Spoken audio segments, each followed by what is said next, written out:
Hello friends, welcome back to our YouTube channel GK with me. तो आज के इस वीडियो में हम डिस्कस करने वाले हैं चंडीगढ़ पीआरटी के एग्जामिनेशन के बारे में, या फिर आज हम बात करेंगे चंडीगढ़ पीआरटी के कैंडिडेट से, क्योंकि उनका एग्जाम जो है वो बिल्कुल पास आ गया है। आई थिंक आपका एग्जाम 28 अप्रैल को कंडक्ट होने जा रहा है। तो मैं ऐसी उम्मीद कर रही हूँ कि आपकी एग्जाम की प्रिपरेशन भी जो है वो बहुत अच्छी हो गई होगी, ठीक है।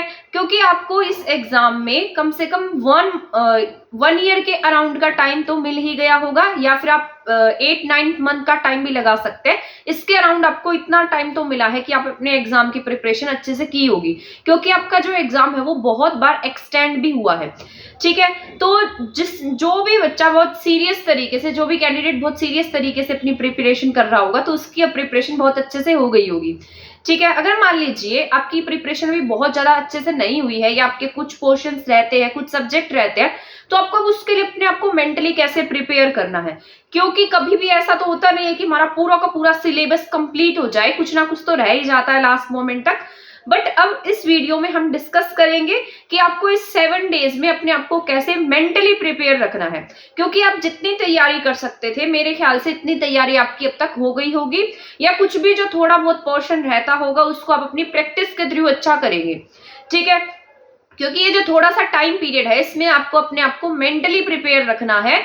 क्योंकि इसमें ना बहुत ज्यादा कुछ कैंडिडेट होते हैं जो स्ट्रेस ले लेते हैं, क्योंकि आपको ऐसा तो है नहीं इसके बाद कोई इंटरव्यू होगा, इसके बाद तो सीधी आपकी जॉब लगने वाली है। आपका सिर्फ यही एग्जाम कंडक्ट होगा और इस एग्जाम के बाद सीधा आपको जॉब मिल जाएगी, ठीक है, अगर आप उस कट ऑफ को पार कर जाते हैं तो मैं ऐसी उम्मीद कर रही हूँ कि आप बहुत सारे कैंडिडेट जो है उनका सिलेक्शन होगा, अगर आपने बहुत अच्छे से प्रिपरेशन की है तो अभी हम डिस्कस करेंगे कि इन 7 डेज में आपको क्या क्या करना है। क्योंकि पढ़ने की बात है तो मैं आपसे बहुत बार पहले भी कर चुकी हूँ कि आपको ऐसे सब्जेक्ट पढ़ना है, इस तरीके से प्रिपेयर करना है, आपको इस बुक में से पढ़ना है, ठीक है, या फिर आपको अपने खुद के नोट्स बनाने हैं। तो ये सारी बातें हम पहले बहुत बार डिस्कस कर चुके हैं।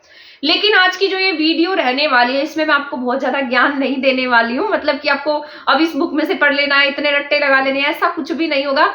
ये 7 डेज जो है इसमें आपको बहुत ज्यादा पढ़ने की नीड नहीं है। इसमें बस आप अपना रिवीजन कीजिए, जितना भी आपने पढ़ा है, जितना भी पढ़ लिया है, इसमें आपको उसी को बार बार पढ़ते रहना है, मल्टीपल टाइम्स उसे रिवाइज करते रहना है। जैसे मान लीजिए आपने मैथ्स के कुछ टॉपिक्स पढ़े होंगे, ठीक है, एक दिन आप क्या करेंगे, पूरे मैथ्स के जितने भी टॉपिक्स दिए गए हैं उनको अच्छे से रिवाइज कर लेंगे, उसके जितने क्वेश्चंस मिलते हैं वो सारे कर लेंगे। क्योंकि चंडीगढ़ पीआरटी में मैथ्स जो है वो बहुत इंपॉर्टेंट रोल प्ले करेगा। आपको पता है आपके एग्जाम में मैथ्स जो है वो 30 मार्क्स का रहेगा, दोनों को मिलाकर 15 अर्थमेटिक एंड 15 एडवांस टाइप का जो मैथ है उनको मिलाकर आपका मैथमेटिक्स 30 मार्क्स का रहेगा। तो मैथ जो है चंडीगढ़ पीआरटी में एक इंपॉर्टेंट रोल प्ले करने वाला है। तो मैं आपको ये सलाह दूंगी कि आप अपना पूरा 1 डे जो है वो मैथ्स को दीजिए, क्योंकि मैथ्स जो है वो आपका बहुत ज्यादा मार्क्स का रहेगा, बहुत ज्यादा क्वेश्चन उसमें से आपके कवर होंगे। और मैथ्स जो है वो आपके सिलेबस में बहुत ईजी भी नहीं दे रखा है, मतलब थोड़ा टिपिकल सा है।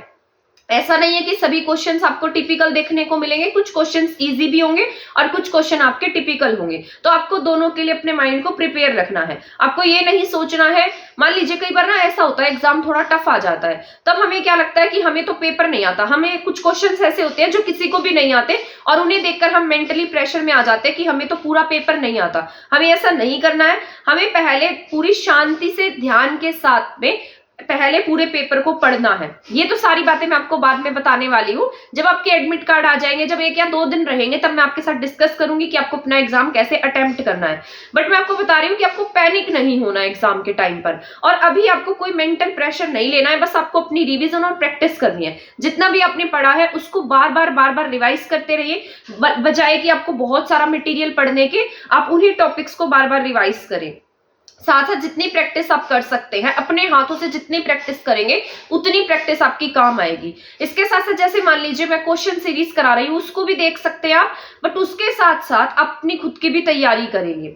जो भी क्वेश्चन प्रैक्टिस में करा रही हूँ कहीं ना कहीं किसी न किसी एग्जाम में प्रीवियस ईयर्स में पूछे गए हैं, तो आपके लिए जरूर हेल्पफुल रहेंगे। क्योंकि मैंने ऐसे ही एचटेट के टाइम पर भी बच्चों को कराया था, टीजीटी के टाइम पर भी कराया था, और उसमें से question as it is exam में आए थे और मेरे पास बहुत सारे ऐसे कमेंट्स भी आए थे, ठीक है। अगर आपको रिव्यू देखने हो तो वीडियोस में मैंने उनके रिव्यू भी लगा रखे हैं। तो मैं ऐसी उम्मीद कर रही हूँ आपका एग्जाम भी बहुत अच्छा हो, आपको जितने क्वेश्चंस मैंने कराए हैं उसमें से आपका एग्जाम आए, फिर आप अपने अच्छे रिव्यू शेयर करें, क्योंकि एक टीचर के लिए यही सबसे बड़ी बात हो जाती है ठीक है, तो मैं ऐसी उम्मीद कर रही हूँ कि आप अपनी प्रिपरेशन जो है वो बहुत अच्छे से करेंगे। जितने ज्यादा टेस्ट होंगे उतने ज्यादा टेस्ट देंगे, जितनी रिवीजन हो सकती है, आपने जितना भी पढ़ा है, जितने भी अपने नोट्स बनाए हैं उनको मल्टीपल टाइम्स रिवाइज करेंगे और टेस्ट सीरीज देंगे। जहां से भी आपको नए क्वेश्चंस मिलते हैं उनकी थ्योरी को पढ़ेंगे, क्योंकि कई बार ऐसा होता है जो नए क्वेश्चंस होते हैं ना वो हम बस ऐसे ही कर देते हैं और वो हमारे गलत हो जाते हैं, फिर हम उसको बस ओ इसका आंसर तो ये था ऐसे देखकर छोड़ देते हैं। उसके जो थ्योरी नीचे दी गई होती है, मान लीजिए एक्सप्लेनेशन दी गई होती है, तो उसको भी पढ़ना उतना इंपॉर्टेंट होता है। कई बार एग्जाम में से क्वेश्चंस वहां से आ जाते हैं। तो इस तरीके से आपको अपनी टेस्ट सीरीज देनी है, अपनी प्रैक्टिस करनी है। या फिर आपका पेपर जो है वो ऑफलाइन रहने वाला है, साथ साथ नेगेटिव मार्किंग भी है। तो जैसे आपका पेपर ऑफलाइन रहेगा तो उसके लिए मैं बता देती हूँ। ऑफलाइन के लिए आप क्या करेंगे, आप कोई जैसे एमसीक्यू वाली वो शीट्स आती हैं, जो ये सर्कल्स फिल करने वाली शीट्स होती है, ये शॉप से मिल जाती है। तो आप एग्जाम से पहले जैसे आप क्वेश्चन पेपर करते हैं, कहीं से भी आप कोई टेस्ट सीरीज ले रहे हैं या प्रीवियस ईयर पेपर भी सॉल्व करके देखते हैं, तो ऐसा कीजिएगा 2-3 बार उस शीट्स को भर के देख लीजिएगा।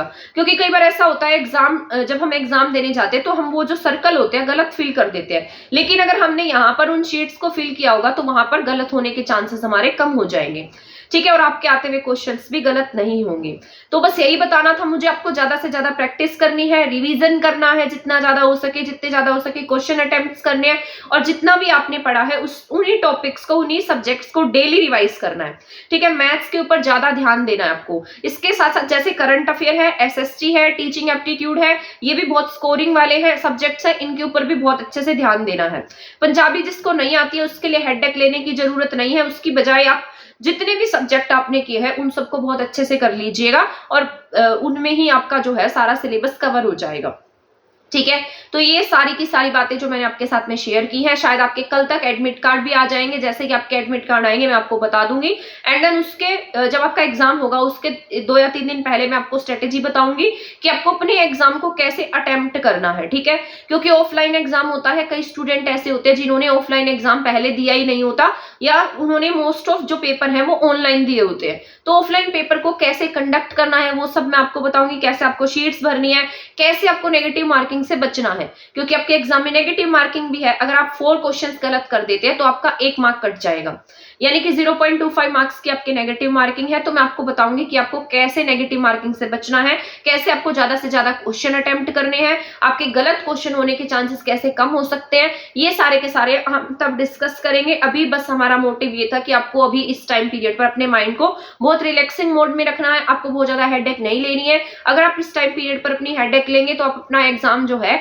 उसमें गलतियां करेंगे। ठीक है, तो यहाँ पर आपको बहुत रिलैक्स रहने की नीड है, बहुत ज्यादा हेडेक की नीड नहीं है। जितनी प्रिपरेशन आपने करनी थी उतनी प्रिपरेशन मुझे लगता है अब तक आपकी हो जानी चाहिए या हो गई होगी। अभी आपको सिर्फ और सिर्फ अपनी प्रैक्टिस, अपना रिवीजन वर्क, ये सब अच्छे से देख लेना है। मेरा तो यही मानना है, मेरा तो कोई भी एग्जाम होता है तो मैं बस 1 वीक पहले उसको रिवाइज करती हूँ, जितना भी मैंने पढ़ रखा है, नया नहीं पढ़ती हूँ मैं कुछ भी। ठीक है, और जितनी हो सकती है मैं प्रैक्टिस क्वेश्चंस करती हूँ। तो वही मैं आपको बता रही हूँ, मैं अपने एक्सपीरियंस के बेस पर बता रही हूँ, क्योंकि पहले जो मैंने गलतियां की थी, मैं पहले ऐसा ही करती थी, नया पढ़ती रहती थी, तो उसमें क्या होता था कि माइंड जो है वो बहुत ज्यादा स्ट्रेस में आ जाता है। हम पता है क्या करते हैं, यूट्यूब भी मान लो अगर आप चला रहे हैं तो आप क्या करेंगे, आप देखेंगे कि ये भी चंडीगढ़ पीआरटी का है, ये भी चंडीगढ़ पीआरटी का कराया हुआ है, क्या पता इस वीडियो में क्या नया हो, क्या पता इस वीडियो में क्या नया हो। तो हर चीज ऐसे आप देखते जाएंगे तो ऐसे ही रिलेटेड वीडियोस आपको देखने को मिलती रहेंगी, और आपका माइंड जो है उतना ही उन वीडियोस को सर्च करता जाएगा। ठीक है, ऐसे आपका माइंड क्या होगा, डिस्टर्ब भी हो जाएगा कि ये तो मैंने नहीं पढ़ा, ये भी नहीं पढ़ा। ठीक है, तो क्योंकि हर किसी का नया कंटेंट होता है, तो आपको सिर्फ और सिर्फ खुद से प्रैक्टिस कर लेनी है, और जहां भी आपको रिलीवेंट लगता है कि मुझे ये क्वेश्चंस करने हैं तो बस आपको वही करने हैं। ठीक है, अभी मैं पॉलिटी की एक क्लास कराऊंगी, वो मोस्ट इंपॉर्टेंट है, उसको देख लेना। मुझे नहीं लगता उस क्लास में से अगर पॉलिटी का कोई क्वेश्चन आता है आपके एग्जाम में, उस क्लास से अलग आएगा। मैंने जितने क्वेश्चन हो सकते थे, प्रीवियस ईयर क्वेश्चन थे या जितने भी क्वेश्चन थे, वो सारे के सारे ऐड किए हैं।